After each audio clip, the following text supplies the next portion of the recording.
అలాగే తెలుగుదేశంతో వెళ్ళాలి అంటే తెలుగుదేశం అన్నా గెలిచే పార్టీయా వెళ్ళడానికి?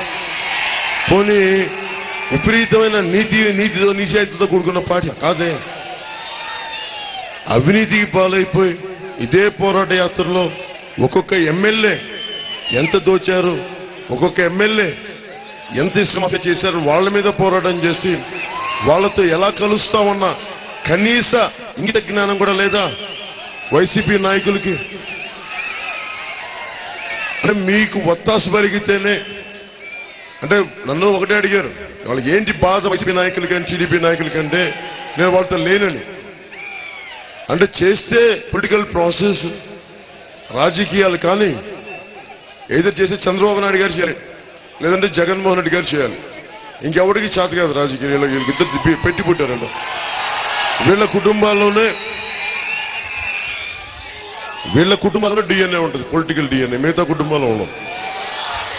వాళ్ళంతా దిగి వచ్చారు. మరి అంటే మనందరం వాళ్ళ కింద బానిసగిరి చేయడానికి వీళ్ళందరూ వచ్చి దిగిచ్చే, అంటే వాళ్ళు మనం పాలింపబడేవాళ్ళు, వాళ్ళు పాలించేవాళ్ళు వాళ్ళిద్దరు. సో మధ్యలో ఎవరన్నా వస్తే వాళ్ళని భయపెడతారు.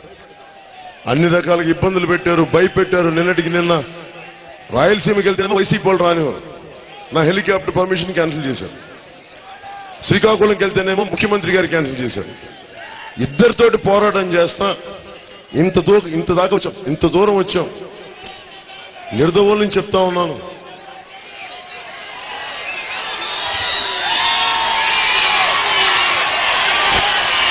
మీరు తెలుగుదేశం నాయకులు కానీ వైసీపీ నాయకులు కానీ పదే పదే చెప్పాం, మేము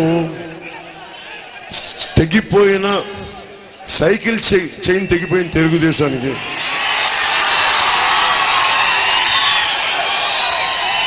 వాళ్ళు మహా అయితే తొక్కని నడిపించుకెళ్ళాలి. అలాగే ఫ్యాన్ ఉంది, ఫ్యాన్ తిరగట్లేదంటారా?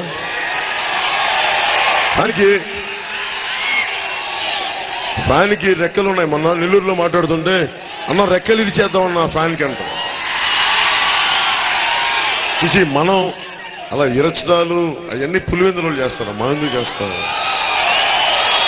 మనం చేసేది వాళ్ళ ఫ్యాన్కి పవర్ తీసేస్తాం.